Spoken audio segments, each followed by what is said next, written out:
Teman-teman menyukai sinar matahari pagi seperti Sita juga tidak? Sinar matahari mampu membunuh bakteri dan virus yang ada di ruangan loh. Rumah bisa menjadi tempat yang sehat dan menyenangkan untuk belajar jika mendapat cukup cahaya matahari. Nah, sebelum kita mulai belajar, yuk berdoa terlebih dahulu menurut kepercayaan masing-masing. Amin. Oh iya teman-teman, manakah bagian rumahmu yang paling banyak mendapat sinar matahari pagi? Siapkan buku kerjamu ya, dan tuliskan jawabanmu teman-teman. Sita, kamu masih ingat gak planet apa yang terjauh? Sekarang planet terjauh Neptunus, Kak. Karena Pluto bukan lagi dianggap sebagai planet. Tepat, Pluto dinyatakan bukan lagi sebagai planet. Penyebabnya karena Pluto tidak bisa mengusir benda-benda besar dari orbitnya. Tapi Sita jadi sedih, Kak. Jangan sedih dong, Sita. Abis ini kita akan menyimak cerita mengenai Pluto loh. Nah, teman-teman di rumah, simak dengan baik ya cerita berikut. Halo anak-anak baik, apakah kamu juga ikut bersedih karena Pluto tidak lagi dianggap sebagai planet? Pada cerita ini, Matahari dan teman-temannya akan mencari di mana keberadaan Pluto. Simak dengan baik ya, karena setelah ini Kak Dara dan Sita akan kembali mengulasnya. Matahari memandang jauh ke angkasa. Apakah salah satu planetku hilang? Ia meminta semua planet berbaris, kemudian memakai kacamata dan mulai menghitung. Oh tidak, kemana Pluto kecil pergi? Dengan salah satu lidah apinya, Matahari mencolek Merkurius. Apakah kamu melihat Pluto? Merkurius menggaruk salah satu kawahnya. Si kecil Pluto yang berwarna biru, aku tidak melihatnya. Pergi kemana ia ya? Kemudian Merkurius mendatangi Venus dan bertanya, apakah kamu melihat Pluto? Bagaimana aku tahu kemana perginya Pluto kecil yang beku itu? Jawab Venus bersamaan dengan beberapa gunung apinya yang meletus. Kemudian Merkurius dan Venus mendatangi bumi dan bertanya, apakah kamu melihat Pluto?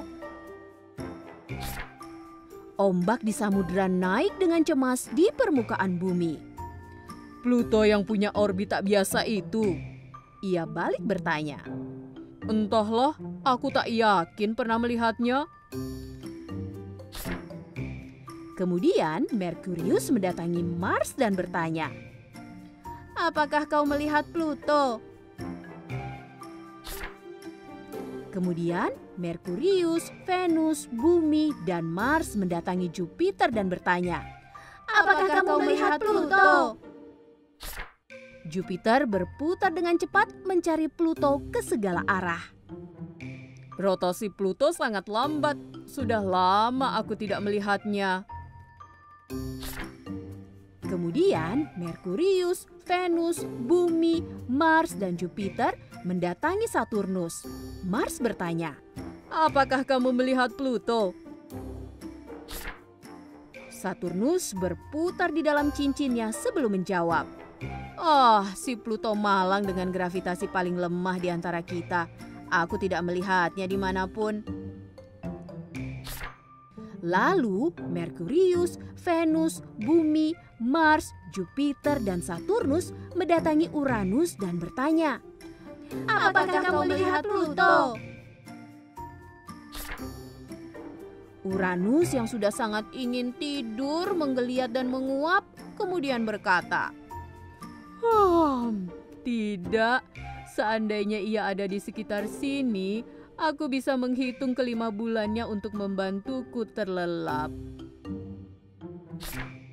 Lalu Merkurius, Venus, Bumi, Mars, Jupiter, Saturnus, dan Uranus mendatangi Neptunus yang menggigil kedinginan dan bertanya, apakah kamu melihat Pluto?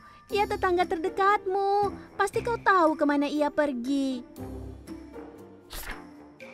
Neptunus mengguncangkan saljunya lalu berkata, "Brrr, aku melihatnya mengemasi tasnya. Ia terlihat sangat suram dan sedih. Namun ia tidak bercerita kepadaku kemana ia pergi atau alasannya." Tiba-tiba para planet mendengar suara tangisan tidak jauh dari sana. Mereka bergegas untuk mencari tahu apa yang terjadi. Pluto sedang duduk sendirian di luar orbitnya sambil menangis. Planet-planet pun akhirnya bergembira karena menemukan Pluto.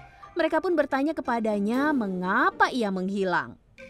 Para ilmuwan menolakku sebagai planet karena aku berukuran kecil dan aku tidak bisa mengusir benda-benda besar dari orbitku. Tak lama matahari tiba. Itu tidak jadi masalah, kata matahari penuh kehangatan yang dapat menyentuh hati Pluto yang dingin. Kau akan selalu menjadi bagian dari keluarga ini, keluarga Tata Surya. Seluruh planet bersorak dengan riang. Kita semua satu keluarga, keluarga Tata Surya. Itu dia kisah mencari Pluto yang baru saja kita simak bersama. Kamu juga bisa membacanya kembali dengan memindai kode berikut. Namun setelah ini ada Kak Dara dan Sita yang akan mengulas isi cerita. Jangan kemana-mana. Seru sekali ya Kak. Sita jadi nggak sedih lagi karena Pluto masih jadi bagian dari keluarga Tata Surya. Sekarang coba, Sita masih ingat gak planet apa aja yang ikut mencari Pluto? Ada Merkurius, Venus, Bumi, Mars, Jupiter, Saturnus, Uranus, dan Neptunus. Betul Sita. Lalu bagaimana ciri-ciri Pluto dalam cerita tersebut? Pluto memiliki ciri-ciri berukuran kecil dan berwarna biru, memiliki gravitasi paling lemah dan suhu yang dingin. Wah, hebat Sita. Berarti Sita sudah menyimak cerita dengan baik. Nah, sekarang teman-teman di rumah untuk melanjutkan menjawab pertanyaan berikut ini ya.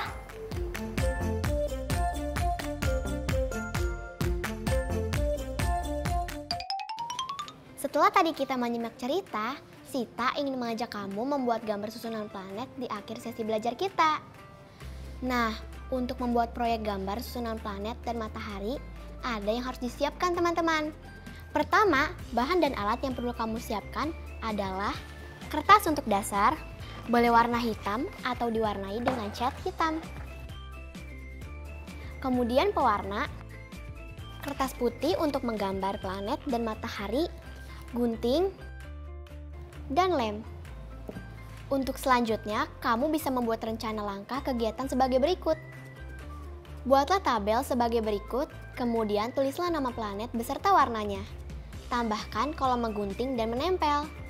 Nantinya, pada saat mengerjakan proyek menggambar susunan planet, kamu bisa memberikan tanda centang pada kolom menggunting dan menempel untuk memastikan langkah tersebut telah dikerjakan.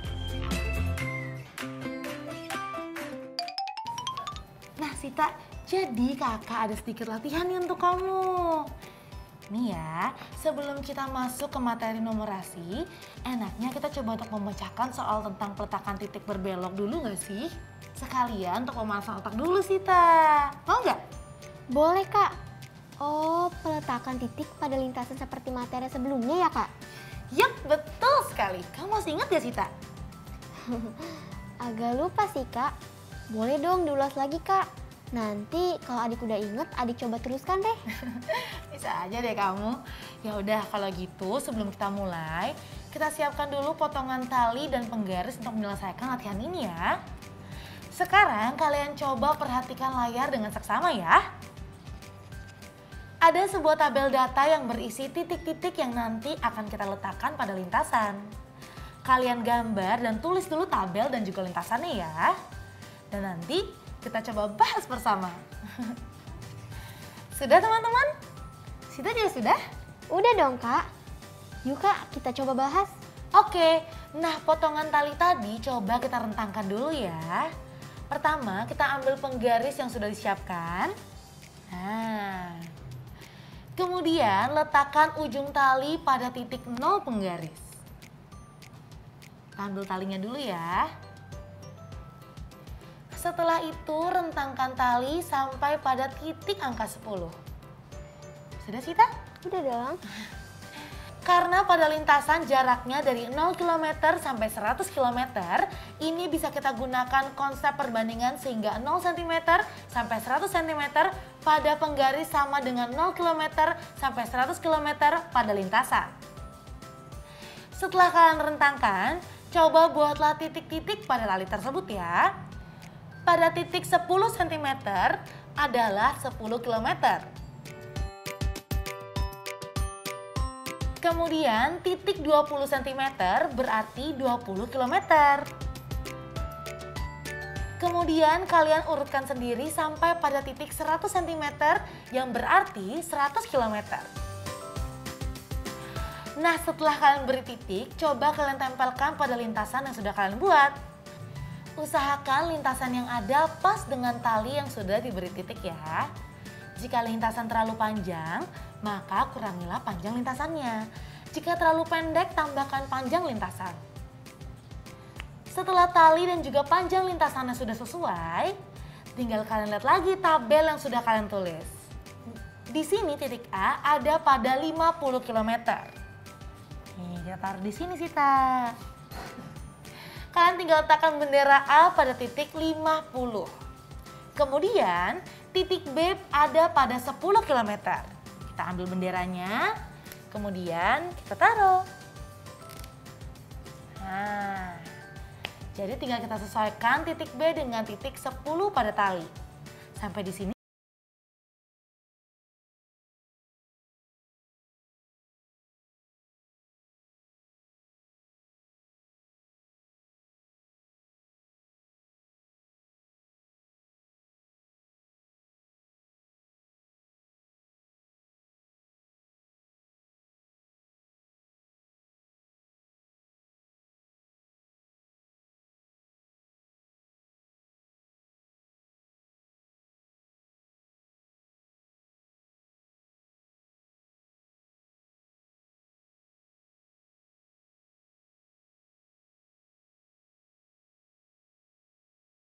Jika diterapkan pada lintasan yang sudah kita beri huruf.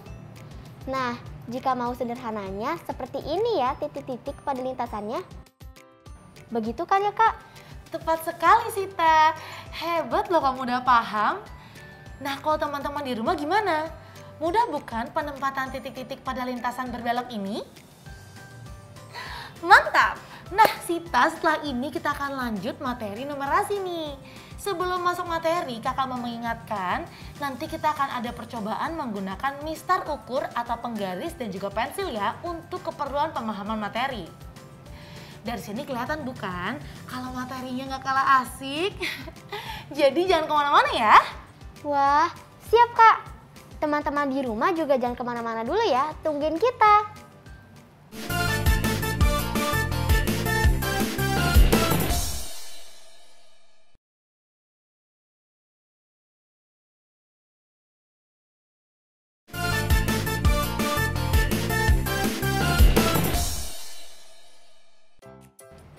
Hai teman-teman kelas 4, kembali lagi nih sama Sita dan Kak Dara.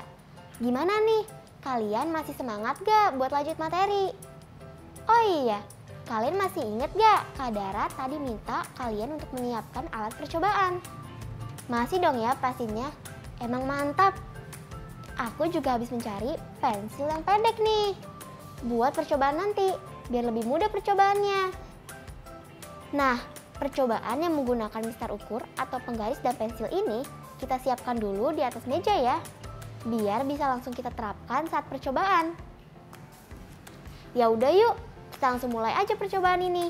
Sekalian akan kita sambungkan dengan pembahas tentang konsep pembulatan pada pengukuran. Kalian udah siap? Oh iya teman-teman di rumah, ngomong-ngomong sebelum masuk materi, pernahkah kalian mengukur benda dengan menggunakan mistar ukur atau penggaris? Nah, pada mistar ukur ini terdapat angka kan ya? Angka ini yang melambangkan panjang ukuran benda nih. Biasanya dalam sentimeter. Untuk konsep pembulatan, biasanya digunakan untuk mengukur panjang suatu benda. Sekarang, coba kalian perhatikan contoh pengukuran pensil yang tadi sudah kita siapkan ya. Kita letakkan pensil di atas mistar ukur yang sudah kita siapkan. Kemudian, posisikan ujung pensil pada titik 0. Di sini, kita bisa lihat setelah kita posisikan ujung pensilnya di angka 0, maka ujung lainnya akan berada di titik lain. Kalau punyaku berada di antara 6 cm dan 7 cm. Jika kita menggunakan konsep pembulatan kesatuan dengan pembulatan ke atas, maka kita akan mengatakan bahwa benda tersebut berukuran 7 cm. Jika menggunakan pembulatan ke bawah, maka benda tersebut berukuran 6 cm. Nah, sekarang jika kita ingin menentukan pembulatan kesatuan terdekat, kita dapat melihat ukuran lebih dekat pada benda tersebut. Aku coba perbesar ya gambar dari ujung pensilnya. Berdasarkan gambar tersebut, terlihat bukan bahwa pensil lebih dekat ke 7 cm? Sehingga pembulatan pengukuran kesatuan terdekat yang diambil adalah 7 cm. Bagaimana? Paham gak nih teman-teman di rumah dengan penggunaan konsep pembulatan pada pengukuran? Mantap! Jadi untuk materi pembulatan pada pengukuran ini kita bisa pakai pembulatan ke atas, pembulatan ke bawah, dan juga pembulatan terdekat nih teman-teman di rumah. Mudah bukan materi ini jika kita sudah paham konsepnya? Mantap emangnya teman-temannya Sita. Kakak bangga nih sama kalian. Oh iya, untuk latihan soal kali ini kakak coba pakai jarak beberapa planet dari matahari ya. Biar sekalian menambah pengetahuan kamu juga tentang jauhnya jarak-jarak planet dari matahari. Wah, boleh banget Kak. Pas banget, memang Sita suka dengan benda-benda langit. Oke deh. Nah, untuk latihan soal kali ini nanti kalian harus menentukan pembulatan satuan terdekatnya ya. Nah, gunakan konsep pembulatan ke atas, ke bawah, dan juga pembulatan terbaiknya. Oke, sekarang perhatikan layar ya. Kalian gambar dan tulis dulu latihan soal yang muncul. Di situ sudah ada contoh nomor 1. Nama planet, Bumi. Kemudian, jarak dari matahari dalam juta kilometer adalah 149,6. Pembulatan ke atasnya adalah 150. Pembulatan ke bawahnya adalah 149. Dan pembulatan terbaiknya adalah 150. Oke, kalau gitu kakak beri waktu kalian untuk menjawabnya ya. Sudah? Oke, selamat mengerjakan dan juga berdiskusi di rumah ya teman-teman.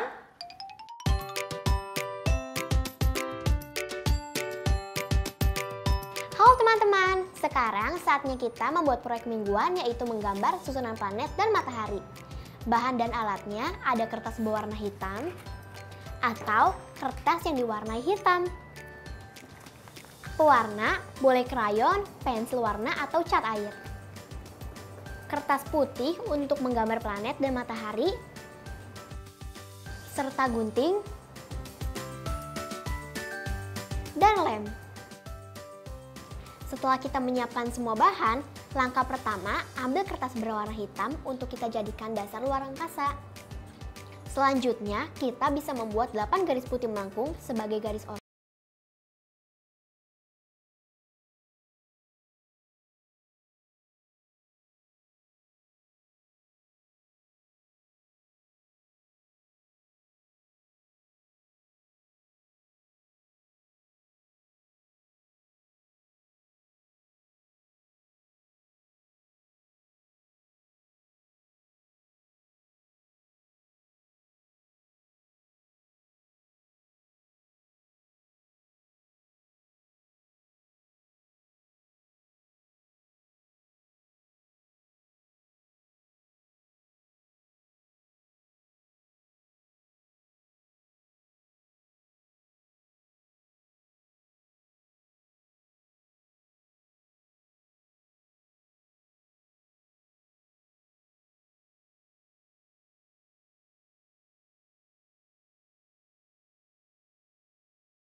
Teman-teman, jangan lupa ya mencatat judul cerita yang sudah kita simak bersama.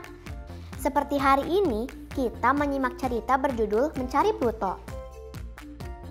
Teman-teman kelas 4, ini dia materi yang telah kita pelajari hari ini.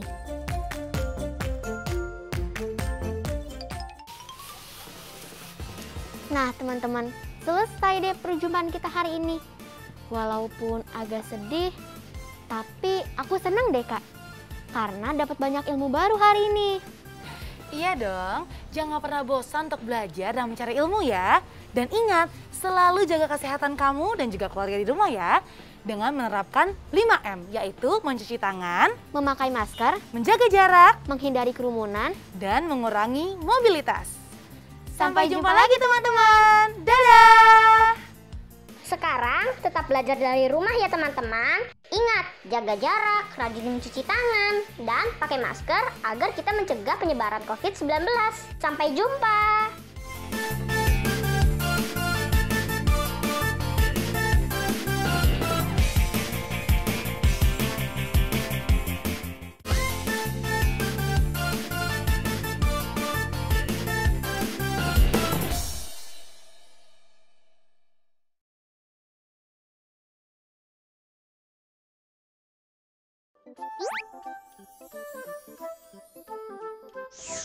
Halo sahabat Dikbud, di masa kebiasaan baru seperti sekarang ini, ingat selalu pesan ibu. Keluar rumah kalau penting saja ya nak, ingat untuk selalu 3M. 3M itu mudah dilakukan dan bisa mencegah penyebaran virus corona. Menggunakan masker, mencuci tangan dengan sabun dan air mengalir, menjaga jarak. Sahabat Dikbud, kalau kamu sayang keluarga, jangan bawa virus ke rumah ya. Ingat pesan ibu, ingat 3M.